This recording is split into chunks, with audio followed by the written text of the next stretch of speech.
अधिकारी तर्क दे रहे हैं कि शासन के पास पैसे नहीं है। पीएससी से रखने पर 22 से 24 हजार रुपये देने पड़ते हैं। कई ने तो सूचना देकर नौकरी छोड़ी तो कई बिना बताए ही नहीं आ रहे हैं। एक बार फिर आउटसोर्सिंग से प्यून भर्ती करनी पड़ रही है। करीब 70 लोगों को चपरासी के पद पर रखा गया है। इतने ज़्यादा पढ़े लिखे होने के बावजूद भी हम इतने चपरासी जैसे पद में आ गए हैं और सिर्फ पानी पिलाने का काम कर रहे हैं, चाय देने का काम कर रहे हैं और फाइल को इस दफ्तर से उस दफ्तर लाना ले जाना, बस यही काम रह गया है। इतनी जिल्लत भरी ज़िंदगी ना जीनी पड़ती बेरोज़गारी की। पढ़ लिख लिए, समय खपा दिया, लेकिन अब नौकरी मिल नहीं रही है तो क्या ही करें। तो रोज़गार की तलाश हर किसी को रहती है और ऐसे में हर कोई चाहता है कि उसके पास में कोई ना कोई नौकरी हो और छत्तीसगढ़ में भी यही हाल है। पूरे देश में बेरोज़गारी का यही हाल है। राज्य में पहली बार सीजीपीएससी से जो 91 प्यून यानी कि चपरासी की भर्ती हुई थी, लेकिन इसमें ज़्यादातर ने कुछ महीने बाद ही नौकरी छोड़ दी है। वजह ये ज़्यादा पढ़े लिखे थे। जब इनसे पानी पिलाने की और फाइल इधर उधर ले जाने की बात नहीं जमी तो इन लोगों ने स्वतः ही नौकरी छोड़ दी और कई लोगों ने तो ऑफिस ही जाना बंद कर दिया। तो ये स्थिति इस समय है। कई ने तो सूचना देकर नौकरी छोड़ी तो कई बिना बताए ही नहीं आ रहे हैं ऑफिस में।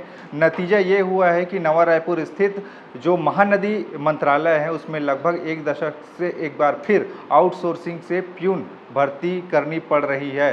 करीब 70 लोगों को चपरासी के पद पर रखा गया है। सीजीपीएससी के जरिए नियुक्त लोगों के चले जाने के बाद प्यून को लेकर जीएडी से एक मांग पत्र एनआरडीए को भेजा गया था। अभी मंत्रालय का मेंटेनेंस और स्टाफ का मॉनिटरिंग का काम एनआरडीए ही कर रहा है। एनआरडीए की इंजीनियरिंग शाखा ने इसे पूरा किया और एक एजेंसी से 70 लोगों को हायर कर प्यून बना दिया। अधिकारी तर्क दे रहे हैं कि शासन के पास पैसे नहीं है। पीएससी से रखने पर 22 से 24 हजार रुपये देने पड़ते हैं, जबकि आउटसोर्सिंग से करीब 8,500 यानी कि 8,500 रुपये दिए जा रहे हैं। हर सरकारी विभाग में कंप्यूटर ऑपरेटर, प्रोग्रामर और सहायक प्रोफेसर आदि आउटसोर्सिंग पर रखे गए हैं। यानी कि कुल मिला के बात यह है कि जो लोग पढ़े लिखे वो अपने आप को गलत महसूस कर रहे हैं, यानी कि गिलानी महसूस कर रहे हैं।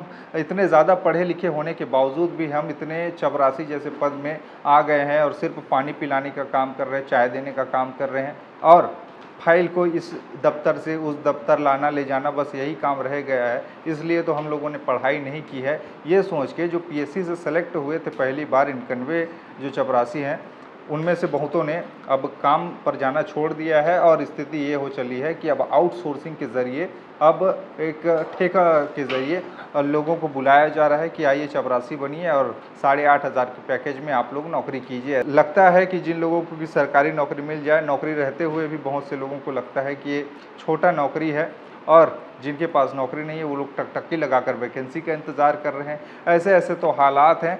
कई ऐसे विभाग हैं पूरे छत्तीसगढ़ में जहाँ पे कई वैकेंसियां खाली हैं, लेकिन बावजूद इसके सरकार इस पर कब भर्ती निकालेगी, कब उन पर बड़ा युवाओं को सौगात देगी, ये कहना मुश्किल है। क्योंकि लगातार अलग अलग जगहों पर, अलग अलग मंचों पर सरकार पीठ थपथपाती रहती है कि हम युवाओं के लिए ये कर रहे हैं, वो कर रहे हैं, भर्ती प्रक्रिया ला रहे हैं, लेकिन इन सब का कोई नतीजा निकलता दिखाई नहीं दे रहा है। क्योंकि आज भी बेरोज़गारी चरम सीमा पर है, बेरोज़गारी बढ़ा हुआ है और ऐसे में लोग करे तो करे क्या। जो बेरोज़गार पढ़े लिखे हैं वो अपने आप को सोचते हैं कि काश पढ़ाई लिखाई छोड़कर कोई दूसरा काम धंधा कर लिए होते, सीख गए होते तो शायद हो सकता था कि ऐसा आज इतनी जिल्लत भरी ज़िंदगी ना जीनी पड़ती बेरोज़गारी की। पढ़ लिख लिए, समय खपा दिया, लेकिन अब नौकरी मिल नहीं रही है तो क्या ही करें। तो ये स्थिति पूरे के पूरे छत्तीसगढ़ में है, अलग अलग जगहों पर है। क्या लड़की कहिए, क्या लड़का कहिए, सबको लगता है पढ़ लिख लेने के बाद में हो सकता है उनका कोई भला हो जाए, नौकरी लग जाए, सरकारी नौकरी। लेकिन कंपटीशन इतना ज़्यादा है कि चपरासी जैसे पद के लिए भी हज़ारों लोग लाइन लगा के खड़े हुए हैं एक एक पद के लिए।